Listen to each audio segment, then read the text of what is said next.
Hello and welcome to my YouTube channel. आज मैं आपको कराने वाली हूँ कंटेम्प्रेरी वर्ल्ड पॉलिटिक्स यानी कि पॉलिटिक की बुक जो कि क्लास 12th के लिए है। उसमें से मैं आपको कराने वाली हूँ the chapter the end of bipolarity which is the first chapter. Okay, after that we will cover the rest of the chapters. Okay, so first अब हम इसकी किस चीज़ को पढ़ते हैं। हम किसी भी चैप्टर को स्टार्ट करने से पहले उसके नाम को पढ़ते हैं अच्छे से कि उसके नेम का क्या मीनिंग है। उससे ही हमें समझ में आ जाता है कि हमने चैप्टर में क्या पढ़ना है और हमारे लिए एग्ज़ाम में क्या ज़रूरी है। ठीक है, अब हम स्टार्ट करते हैं चैप्टर के नेम समझने से, और जो छोटी छोटी ये बनी होती हैं यानी कि हमारी हेडिंग्स बनी होती है इनको समझने से हम थोड़ा इससे हमें पता लगेगा कि चैप्टर में बेसिकली है क्या है। ठीक है, यही होता है हमारा बेस्ट तरीका पढ़ने का। ठीक है, अब हम स्टार्ट करते हैं। हमारा चैप्टर का नेम क्या है, the end of bipolarity. Bipolarity meaning ऐसा एक सिस्टम या ऐसे एक चीज़ जिसमें क्या है कि जो वर्ल्ड है उसमें कोई दो कंट्रीज जो हैं वो लीड कर रही हैं, यानी कि दो पावर हैं।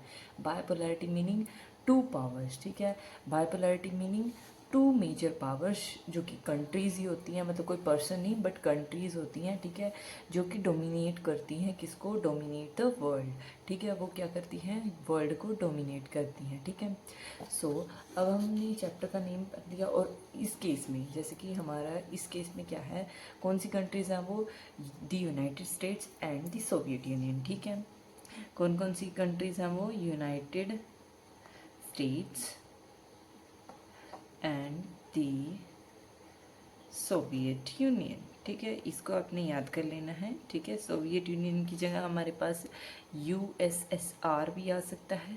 ठीक है, यूनाइटेड स्टेट्स मतलब कि हमारा USA, and the Soviet union ये जो थी ये बन के ख़त्म हो चुकी है अब, इसलिए इसका अब इतना जिक्र नहीं है इसी वजह से, बट ये पहले थी, ये सोवियत यूनियन पहले थी। ठीक है, अब हम स्टार्ट करते हैं। अब हम यहाँ से सब हेडिंग्स पढ़ेंगे। ठीक है, फर्स्ट वाली सब हेडिंग है कि what was the Soviet union. ठीक है, कि सोवियत सिस्टम क्या था। ठीक है, कौन क्या था वो, कौन उसके लीडर थे, कैसे उस सोवियत सिस्टम में जो लोग थे वो अपनी ज़िंदगी जीते थे, क्या क्या राइट्स होते थे उनके पास वगैरह वगैरह, इसमें ये पढ़ेंगे। फिर उसके बाद है Gorbachev and the disintegration. Gorbachev and the disintegration का मतलब है कि जो गोर्बचेव थे वो एक लीडर थे। ठीक है, गोर्बचेव जो थे वो एक लीडर थे, किसके लीडर थे, सोवियत यूनियन के लीडर थे। ठीक है, और उनको मतलब ऐसा माना जाता है कि उनकी वजह से जो थी सोवियत यूनियन जो थी वो डिसइंटीग्रेट हुई थी। ठीक है, अब हम इसमें उनके बारे में पढ़ेंगे और कैसे डिसइंटीग्रेट हुआ था उस चीज़ के बारे में पढ़ेंगे। ठीक है, फिर उसके बाद हमारे पास आ जाता है why did the Soviet union disintegrate. ठीक है, कि जो सोवियत यूनियन थी वो डिसइंटीग्रेट मतलब डिसइंटीग्रेट टूटना, कि वो क्यों टूटी थी। ठीक है, फिर उसके बारे में यहाँ पर है हमारे पास साइड में ये फ़ोटोज़ लगी हुई हैं, ये हमारे लीडर्स हैं। ठीक है, यूएसएसआर के। ठीक है, उनकी टाइमलाइन वगैरह भी दी गई है और उनका क्या क्या हमारे पास क्या क्या उन्होंने मतलब दिया था सोवियत यूनियन में, उन्होंने क्या क्या किया था या क्या क्या पद था उनका, उसके बारे में लिखा हुआ है। फिर उसके बाद है हमारे पास यहाँ पे कुछ टाइमलाइन दी हुई हैं। फिर उसके बाद है कॉन्सिक्वेंसेज ऑफ डिसइंटीग्रेशन, की जो सोवियत यूनियन टूटा तो उसकी क्या क्या कॉन्सिक्वेंसेज थी, क्या क्या उसके परिणाम निकल के आए, रिजल्ट निकल के आए। फिर उसके बाद हमारे पास है शॉक थेरेपी इन पोस्ट कम्युनिस्ट रिजाइम्स। ठीक है, शॉक थेरेपी क्या थी, अब हम ये पढ़ेंगे। शॉक थेरेपी बेसिकली क्या थी कि जो वो थे वो कम्युनिस्ट से कैपिटलिस्ट में एक ट्रांजिशन हुई थी जो कि बहुत ज़्यादा पेनफुल मानी जाती है लोगों के लिए। ठीक है, फिर उसके बाद हम यहाँ पे पढ़ेंगे कॉन्सिक्वेंसेज ऑफ शॉक थेरेपी, कि शॉक थेरेपी की क्या क्या कॉन्सिक्वेंसेज निकले, मतलब कि क्या क्या रिजल्ट सामने आए। ठीक है, फिर उसके बाद हमारे पास आ जाता है टेंशन्स एंड कॉन्फ्लिक्ट्स, मतलब कि जब जो सोवियत यूनियन थी वो टूटा तो उसके बाद क्या क्या टेंशन्स हुई, क्या क्या लड़ाइयाँ हुई। ठीक है, फिर उसके बाद है India and post communist countries, की इंडिया और जो कम्युनिस्ट कंट्रीज़ यूएसएसआर की कंट्रीज़ को कह दिया जाता है, सोवियत यूनियन कंट्रीज़ को कह दिया जाता है जो कि कम्युनिज्म को फॉलो करती थी। ठीक है, तो उनके साथ इंडिया की क्या रिलेशन थे। ठीक है, और ये एक पूरे क्वेश्चन में आ जाता है, इंडिया एंड यूएसएसआर ये क्वेश्चन में आ जाता है। ठीक है, ये भी हम अच्छे से करेंगे। ठीक है, तो अब हम स्टार्ट करते हैं फर्स्ट से। ठीक है, फर्स्ट बिल्कुल फर्स्ट से यहाँ से।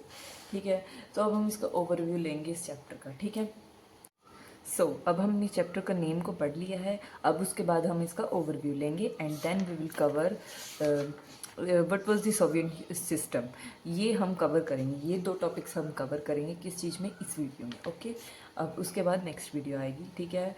The Berlin wall which had been built at the height of the cold war and was it greatest symbol, ठीक है। जो बर्लिन की दीवार, बर्लिन कहाँ है, जर्मनी में। जर्मनी क्या है, एक कम्युनिस्ट कंट्री है, यानी कि यूएसएसआर में आने वाली एक कंट्री है, ठीक है। तो उसमें क्या था कि बर्लिन की दीवार थी, ठीक है, उसमें बर्लिन में एक दीवार थी, ठीक है, जो कि कोल्ड वॉर क्या ऐसा वॉर था जिसमें कोई भी गोली नहीं चलाई गई, कोई भी तोपें नहीं चलाई गई, किसी की आर्मी किसी के वहाँ नहीं गई, बट जो था वो वॉर था। वो वॉर कैसे था, उसमें कुछ ऐसे नहीं हुआ, बट उनके बीच में लड़ाई थी, बट वो हथियार वगैरह नहीं चलाए उन्होंने, ठीक है। और जो कोल्ड वॉर की क्या थी, वो सबसे बड़ी सिंबल थी कि हाँ यहाँ पे युद्ध चल रहा है।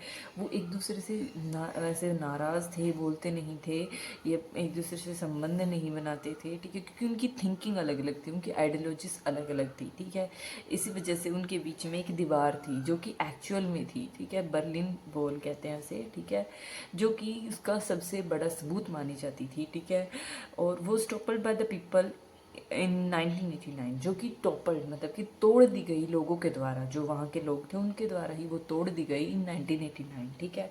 This dramatic event was followed by an equally dramatic and historic chain of events that led to the collapse of the second world, ठीक है। अब हम पढ़ लेते हैं कि फर्स्ट वर्ल्ड, सेकेंड वर्ल्ड और थर्ड वर्ल्ड क्या है, ठीक है, तभी हमें समझ में आएगा कि हम किस चीज़ की बात कर रहे हैं, ठीक है। तो फर्स्ट वर्ल्ड किसे कहा जाता है पॉलिटी में, फर्स्ट वर्ल्ड कहा जाता है यूएसए को, ठीक है। यूनाइटेड स्टेट्स को क्या कहा जाता है, फर्स्ट वर्ल्ड कहा जाता है, ठीक है। फर्स्ट वर्ल्ड किसे कहा जाता है, यूनाइटेड स्टेट्स को। सेकेंड वर्ल्ड किसे कहा जाता है, जो सोवियत यूनियन है उसकी कंट्रीज़ हैं, सेकेंड वर्ल्ड। और जो थर्ड वर्ल्ड है, ठीक है, जो थर्ड वर्ल्ड है वो किसे बोला जाता है, मतलब कि वर्ल्ड को 3 टाइप में, 3 उसमें डिवाइड कर दिया गया, ठीक है।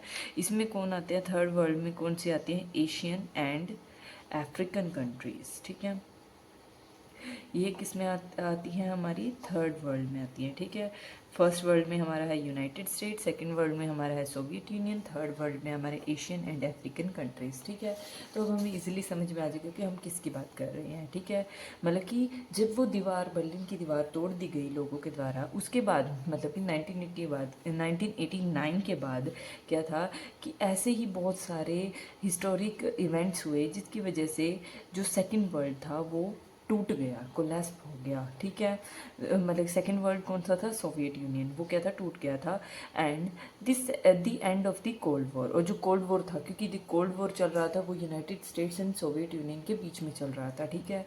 और जो था, अगर एक ओपोनेंट चला गया जिसमें कि जो यूनाइटेड स्टेट्स वाली साइड थी वो जीत गई थी, जिसकी वजह से जो यूएसएसआर था वो ख़त्म हो गया था, ठीक है। और अगर एक ओपोनेंट चला जाता है तो मैच ख़त्म, ठीक है। तो वो कौन क्या हो गया, कोल्ड वॉर भी ख़त्म हो गया, ठीक है। फिर उसके बाद है Germany divided after the second world war.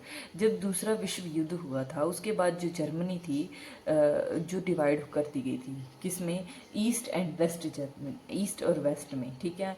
तो मतलब कि डिवाइड कर दी गई थी, वो क्या हो गई थी जब 1989 के बाद जब कोल्ड वॉर ख़त्म हुआ तो वो भी यूनिफाई हो गई, यूनिफाई मतलब कि जुड़ गई, ठीक है। One after another, the 8 East European countries that were part of the Soviet bloc replaced their communist government in response to mass demonstration। मतलब कि जो ईस्ट यूरोपियन कंट्रीज थी जो कि सोवियत यूनियन के साथ जुड़ी हुई थी, उन्होंने अपनी गवर्नमेंट को चेंज कर लिया, क्योंकि क्योंकि क्योंकि उनके लोग जो थे, उनके मासेस जो थे, मासेस मतलब कि जो वहाँ पे रहने वाले लोग हैं, जनता है, ठीक है। तो उनकी वो जो थे वो बहुत ज़्यादा डेमोन्स्ट्रेशन मतलब आंदोलन वगैरह, प्रोटेस्ट वगैरह करने लग गए थे। इस वजह से उन्होंने अपनी कम्युनिस्ट गवर्नमेंट को चेंज कर दिया, रिप्लेस कर दिया विद कैपिटलिस्ट गवर्नमेंट और शायद डेमोक्रेटिक गवर्नमेंट, ठीक है। The Soviet Union stood by as the cold war began to end, not by military means but as a result of mass action by ordinary men and women. मतलब कि जो Soviet union थी वो कैसे टूटी, वो किसी ने, मिलिट्री ने आके हल्ला नहीं बोला वहाँ पे, ठीक है। जो उनके लोग थे उन्होंने ही उसे क्या किया, ख़त्म किया, ठीक है। उन्होंने ही प्रेशर बनाया, उन्होंने ही प्रोटेस्ट किए कि ये जो सोवियत यूनियन है ख़त्म होना चाहिए, ठीक है। Eventually the Soviet Union itself disintegrated मतलब कि वो टूट गई, ठीक है।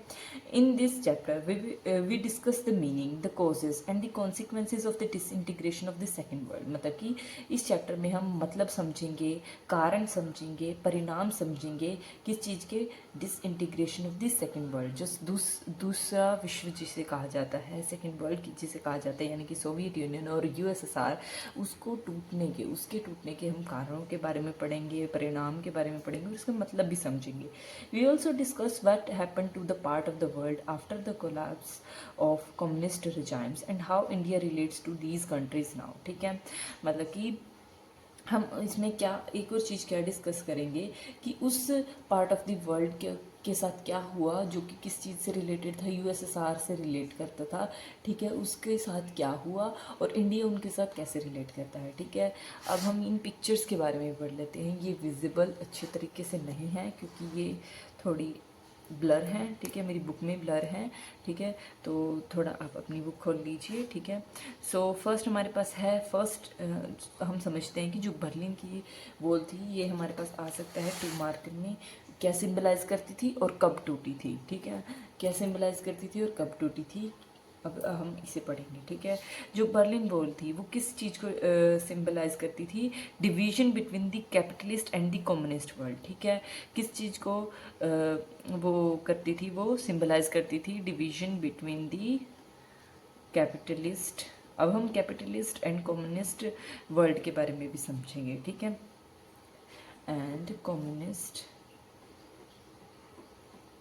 वर्ल्ड, ठीक है, ओके। सो ये कब बिल्ट हुई थी, ये भी आई थिंक आ सकता है ये कि ये कब बिल्ट हुई थी, क्या चीज़, किस चीज़ के बारे में बात कर रहे हैं हम, बर्लिन वॉल के बारे में बात कर रहे हैं कि ये कब बिल्ट हुई थी। ये 1961 में बिल्ट हुई थी, ठीक है। और इसमें मतलब क्या था, जो ईस्ट बर्लिन था, ठीक है, वो वेस्ट बर्लिन से सेपरेट हो गया था, ठीक है। वो वेस्ट बर्लिन से सेपरेट मतलब कि इन दोनों को अलग अलग कर दिया गया क्योंकि इनके दोनों के विचार अलग अलग थे, ठीक है। और फिर उसके बाद था was finally broken by the people on 9 नवंबर 1989। कब ब्रोकन हुई थी, कब तोड़ी गई थी, ब्रोक, ठीक है, कब टूटी थी ये 9 नवंबर 1989। और किसने तोड़ी थी, ये किसी मिलिट्री ने तोड़ी थी, नहीं, ये तोड़ी थी पीपल्स ने, यानी कि मासेस ने वहाँ के, ठीक है। और जिसकी वजह से जो जर्मनी थी वो क्या यूनिफाई हो गई थी, ठीक है। तो जो हमारी फर्स्ट पिक्चर है इसमें हम क्या देख सकते हैं कि जो लोग हैं वो ऐसे करके जो है दीवार को तोड़ रहे हैं, ठीक है। तो मतलब कि एक छोटा सा सेक्शन खोल रहे हैं, अभी उन्होंने दीवार को तोड़ना शुरू किया है। सेकेंड पिक्चर में जो था एक एक्सेस बन चुका है, मतलब कि जो वॉल है वो एक तोड़ी जा चुकी है, जिसकी वजह से क्या है, लोग इधर उधर आ जा पा रहे हैं। The Berlin wall as it's, और जो थर्ड पिक्चर है इसमें जो बर्लिन वॉल वैसे दिखाई गई है जैसे वो पहले हुआ करती थी जब वो पूरी जुड़ी हुई थी, ठीक है। अब इसमें वो दिखा रहे हैं,